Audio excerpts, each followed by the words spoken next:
Oi, gente, estamos de volta hoje e eu precisava falar muito sobre isso com vocês. Sobre cantinho de estudar, sobre cantinho de ideias, sobre cantinho de fazer mestrado. Deixa eu contar como foi que surgiu essa ideia. Muito antes de entrar para a faculdade de medicina, ainda na época que eu era instrumentadora cirúrgica, eu percebia muito na conversa dos cirurgiões que eles reclamavam o tempo todo. Muitos deles faziam mestrado e eles sempre diziam assim que estavam com o mestrado atrasado e eles precisavam parar para escrever. E eu me lembro muito de uma cirurgiã que ela disse assim: o meu orientador disse que eu tenho que parar para escrever. E eu pensei muito sobre isso e eu vou contar para vocês onde é que está o problema. Nós arrastamos isso durante a faculdade. Antes de entrar na faculdade, eu vi no YouTube, tá cheio de blogueiras dizendo que você tem que ter um cantinho para estudar, que você tem que ter um quartinho. Gente, eu realmente tenho um quartinho só de livros, mas isso aqui não é importante, tá? E eu vou explicar para vocês por quê. Eu conheço várias pessoas, inclusive, eu já cheguei uma vez no congresso, em que uma mãe me disse que a filha dela não tinha nenhuma mesa para estudar, tá? Então é muito perigoso você chegar aqui no YouTube, num blog, seja onde for, e você dizer que as pessoas precisam de uma mesa, de um cantinho, de uma biblioteca, porque isso não é a realidade da maioria das pessoas, principalmente no nosso país. Então, eu conheci uma acadêmica de medicina, que ela não tinha mesa, e ela estudava ajoelhada no chão, e ela colocava o livro em cima da cama. E ela é uma grande estudante de medicina. E ela não tem quarto de estudo, entendeu? Ela dorme com o irmão no mesmo quarto, ela não tem mesa na casa dela, e não deixa de ser uma pessoa criativa e ter ideias. Conheço várias pessoas. Olha, uma vez quando eu fui me mudar, eu fui levar uma mesa que eu tinha de computador. Antes de ter essa mesa em L, eu fui levar uma mesa de computador. Quando eu cheguei lá, eram 8 acadêmicos que estavam dormindo no mesmo quartinho. Eles não tinham mesa. O computador era no chão. Então, como é que você pode chegar num blog, como eu vejo aí no YouTube, cheio de vídeos de blogueiras dizendo que você tem que ter um cantinho para estudar? Gente, isso não existe. E quem vai dizer isso para você não sou eu. Quem vai dizer isso para vocês são os grandes cientistas do mundo, que vão contar como foi que eles se tornaram grandes cientistas. Não foi dentro de laboratório, não.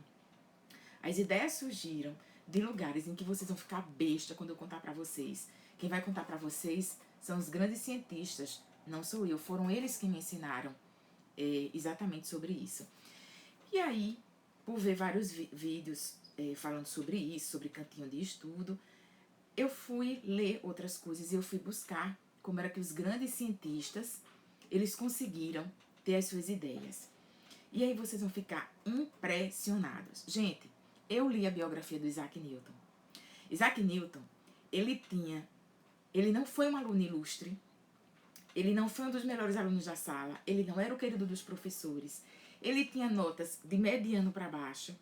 Quando ele se formou, ele ficou sem emprego. Só que aí ele disse: eu vou fazer o quê? Eu vou ajudar meus pais no interior. Aí ele foi se refugiar no interior para ajudar os pais num sítiozinho.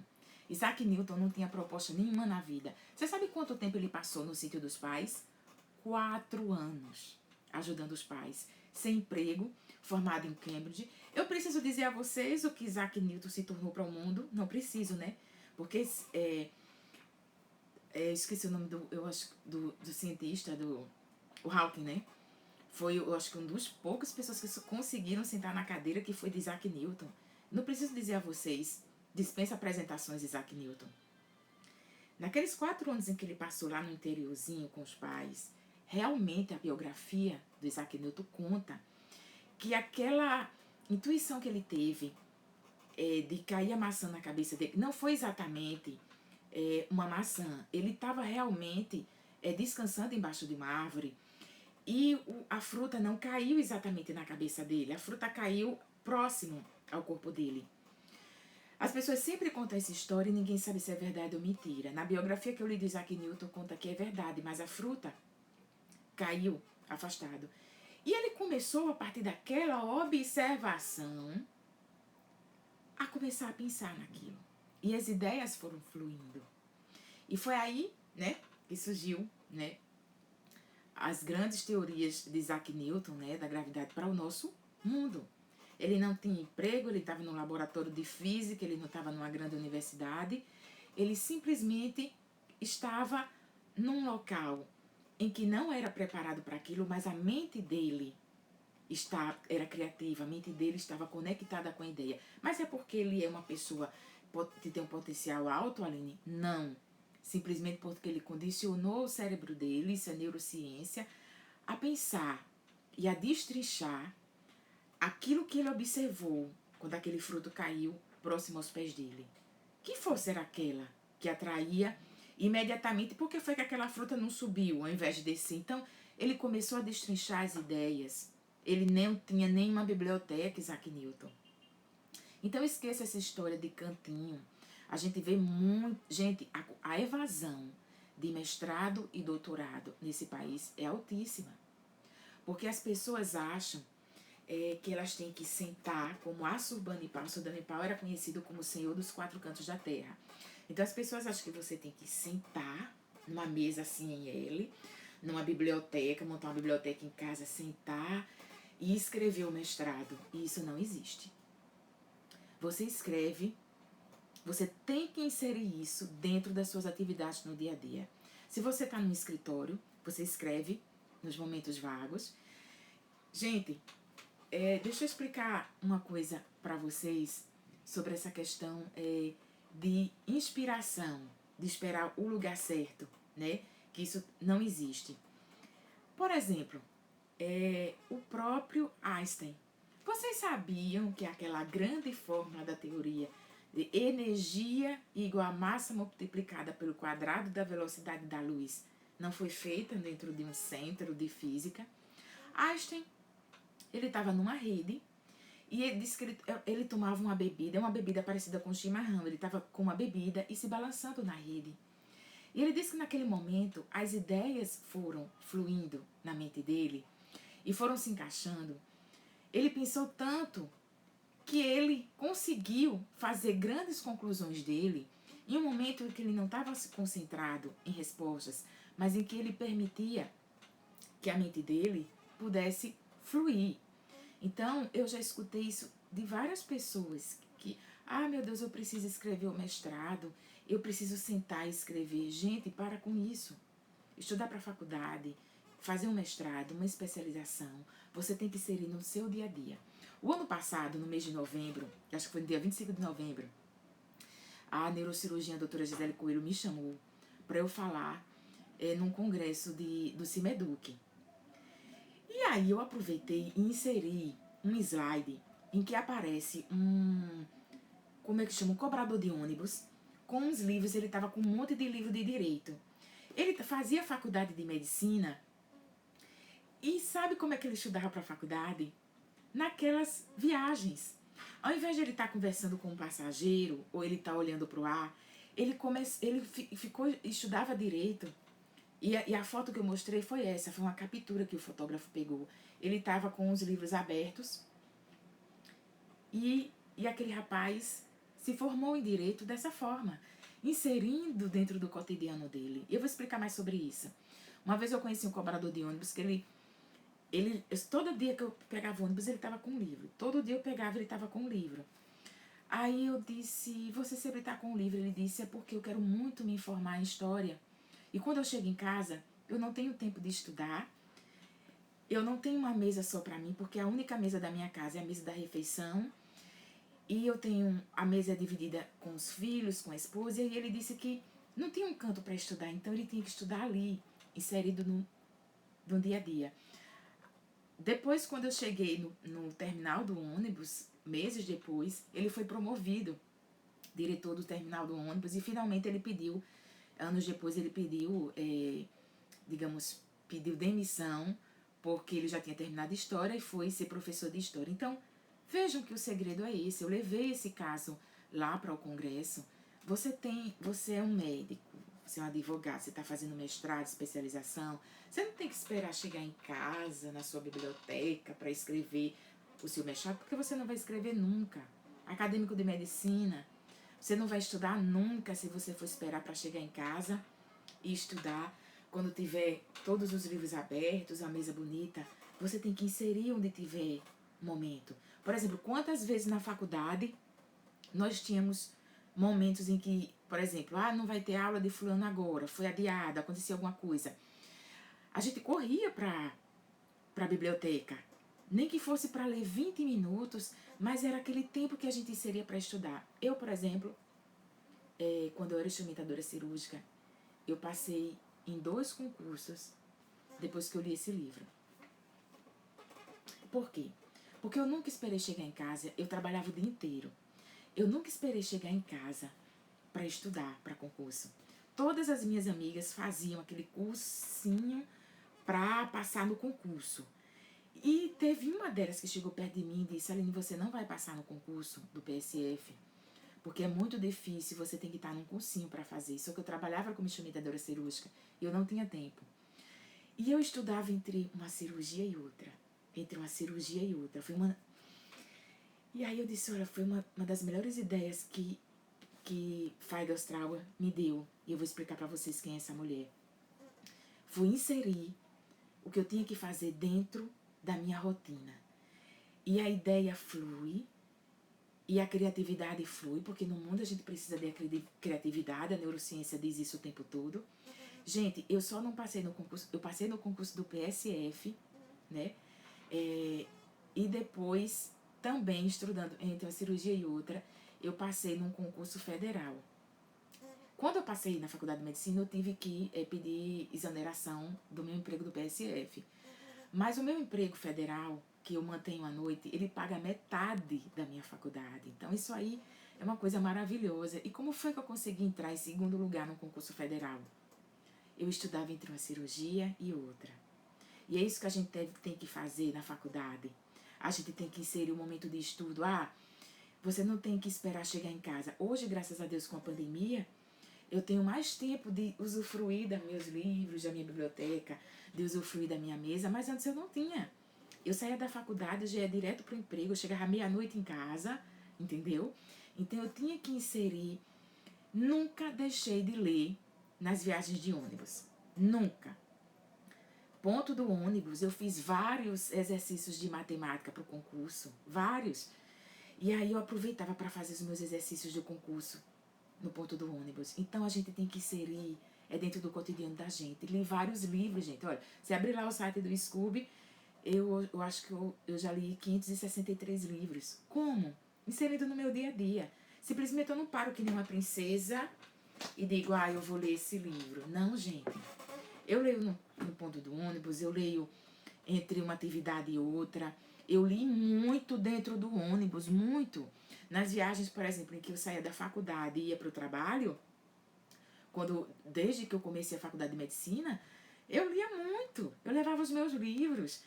Mas eu li em pé. Quando dava uma oportunidade de sentar, eu lia sentada. E aí eu vou agora mostrar para vocês o caso das pessoas. Gente, Feigelstrauer, ela é uma artista plástica polonesa, muito famosa mundialmente. O pessoal do direito, da medicina, não conhece, mas quem é da arquitetura obrigatoriamente conhece Feigelstrauer. E aí eu consegui um exemplar desse na biblioteca da minha irmã. Só que aí ela nunca me deu o livro, né? Eu li umas partes do livro e aí anos depois eu adquiri o meu próprio exemplar. Gente, é impressionante como ela fala exatamente sobre isso.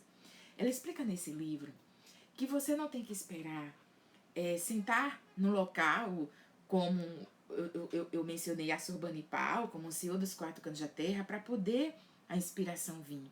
E ela conta aqui exemplos de várias pessoas que conseguiram inspiração através do acaso. Por isso que o nome do livro é Acasos e a Criação Artística. A criação na vida da gente vem através do acaso. Olha só o que Mozart Ela escreveu aqui no livro que Mozart disse: quando estou só, inteiramente só, e de bom humor, digamos, viajando numa carruagem, ou passeando depois de uma boa refeição, ou durante a noite quando eu não consigo dormir, é nessas ocasiões que as ideias fluem melhor e mais abundantemente. De onde vem e como, nada sei. Gente, é Mozart que está falando aqui. Olha só, no caminho de uma carruagem, como eu falei para vocês, né, no início do vídeo, no caminho de uma carruagem, depois de uma refeição, olha Isaac Newton, estava embaixo de uma árvore, olha o Einstein, estava se balançando numa rede. Olha só, é o acaso, gente. É o acaso, é quando o segredo é você estar conectado com a sua mente, pensando naquilo que você tem usufruído. Você tem que estudar para a faculdade, você estuda em qualquer lugar, você não precisa de um cantinho, né? Eu conheci vários estudantes, como eu falei para vocês no início do vídeo, que não tem nem mesa em casa. Como é que eu vou chegar para eles e dizer que eles precisam ter uma biblioteca igual a minha? De jeito nenhum. Você tem que estudar onde der, numa escada. Como eu falei para vocês de uma acadêmica de medicina que colocava o joelho no chão e estudava debruçado em cima da cama. O segredo é você inserir no seu cotidiano, naquilo que você pode. E você vai fluir do mesmo jeito, tá? É por isso que tem tanta evasão no mestrado. Porque vocês estão esperando um local ou um momento mágico para vocês escreverem. Não, você é médico. Escreve no plantão o teu mestrado. Sabe como? Tu pega umas folhinhas de rascunho e vai escrevendo. Porque uma hora tu chega só no teu computador, no teu PC e junta todas aquelas ideias. Você escreve no seu plantão, você escreve atendendo um paciente e outro. Você escreve esperando um paciente. Preste atenção nisso. Gente, já ouviram falar em Ampère? Quem estudou eletricidade lá no ensino médio não pode esquecer de Ampère, né? Que deu nome à unidade elétrica. Olha o que Ampère fala sobre cantinho de estudo.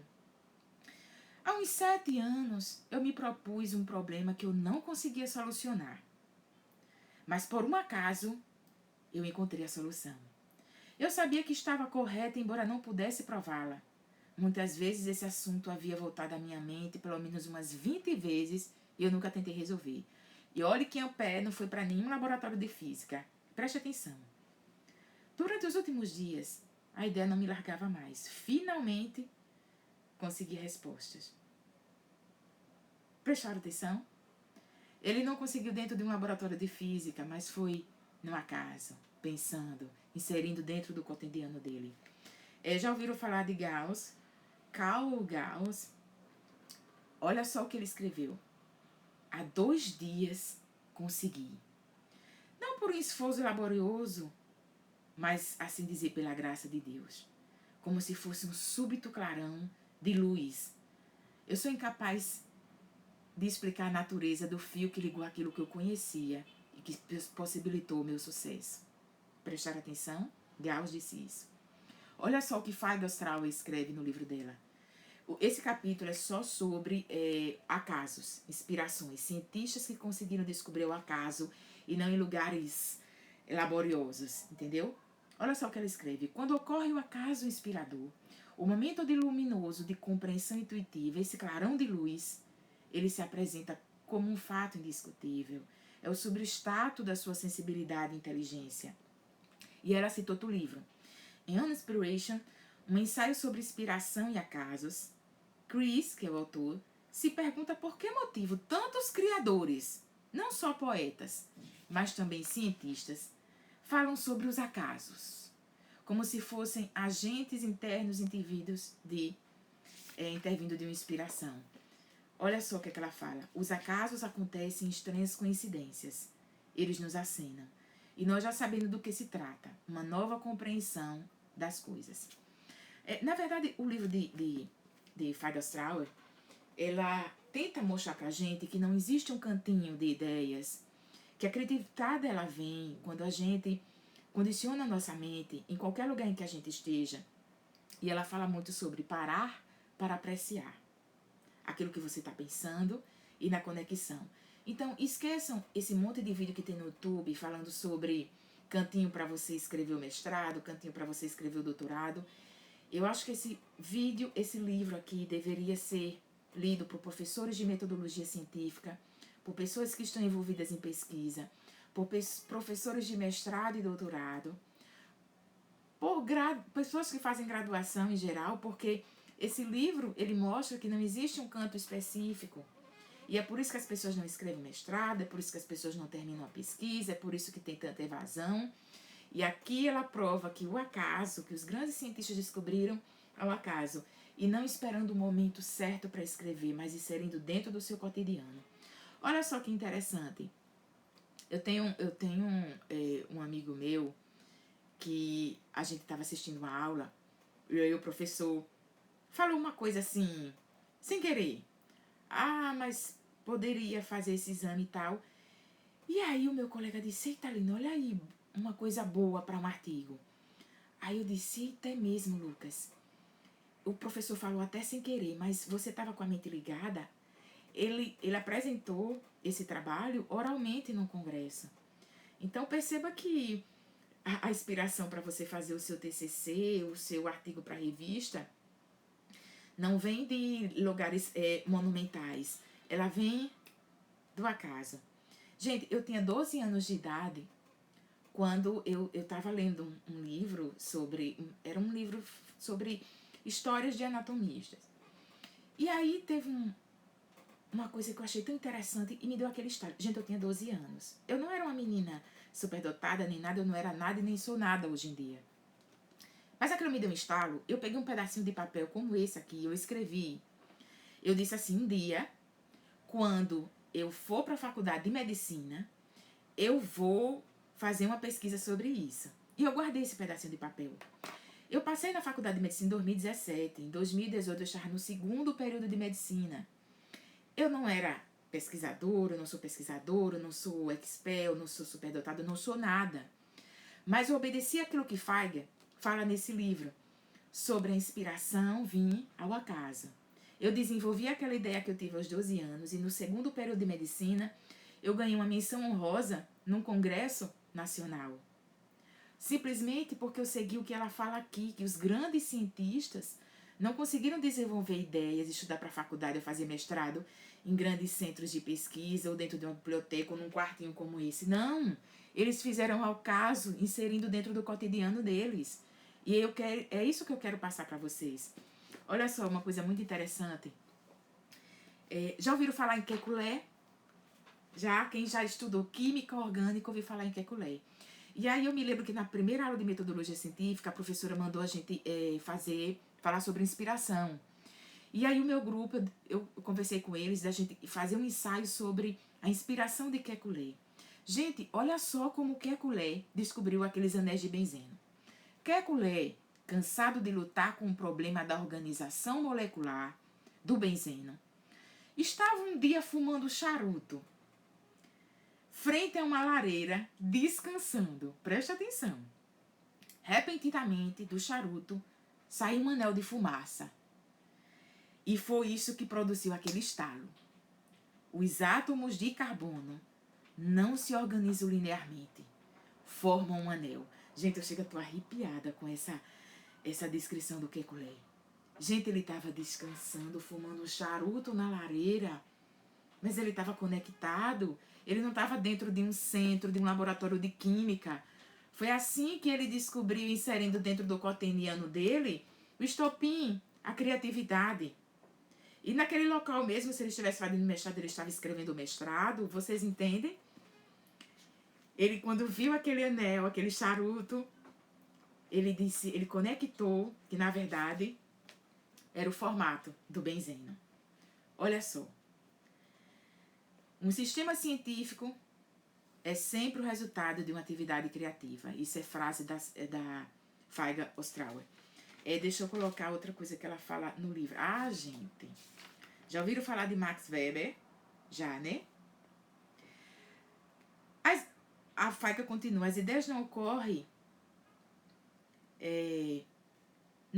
quando queremos, mas quando elas querem. As melhores ideias vêm à nossa mente quando ela vem, como Heiring descreve, fumando um charuto no sofá, como o próprio Kekulé, Ou como Helmholtz relata, com exatidão científica. Olha só. Olha o que Max Weber escreveu. Ideias não nos vêm quando nós as esperamos, nem quando estamos ruminando e procurando em nossas escrivanias.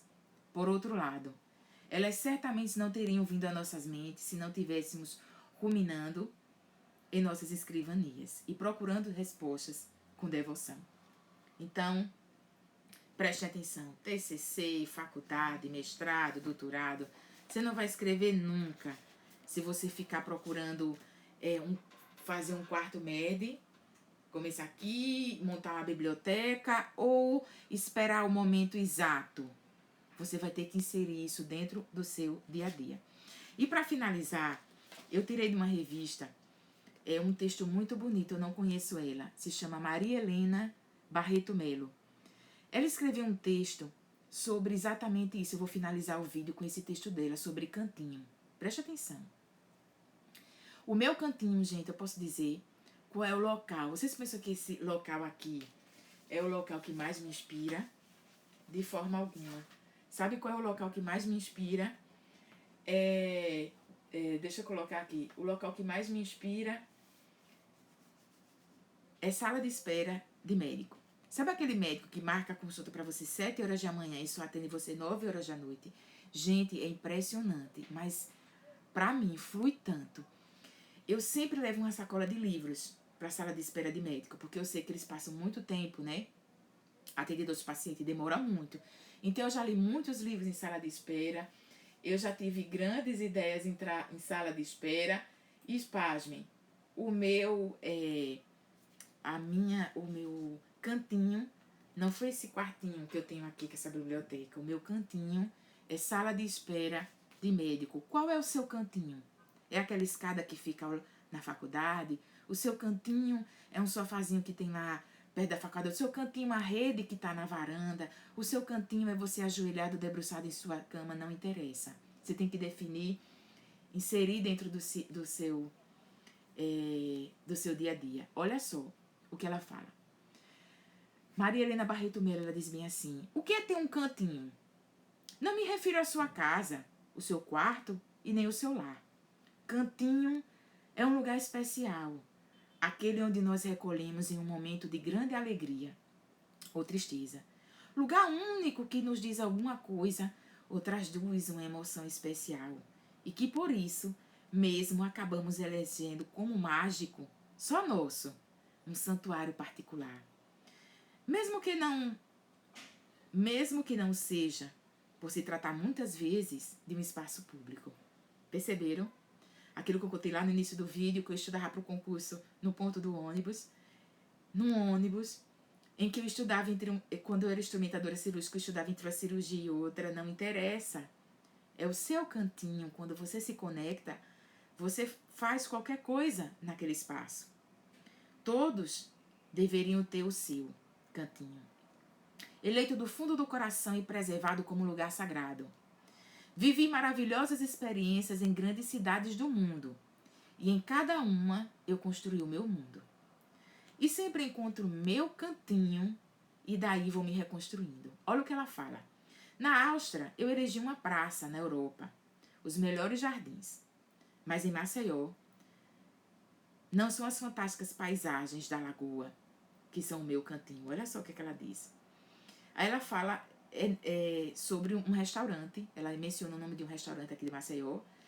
Ela diz que é na área de fumantes. Embora nunca tenha fumado, lá tenho mais sossego. Que me encontro comigo mesmo para ler o jornal, escrever cartas e postais aos meus filhos e amigos. Refletir sobre o mundo e a vida e sobre mim mesma.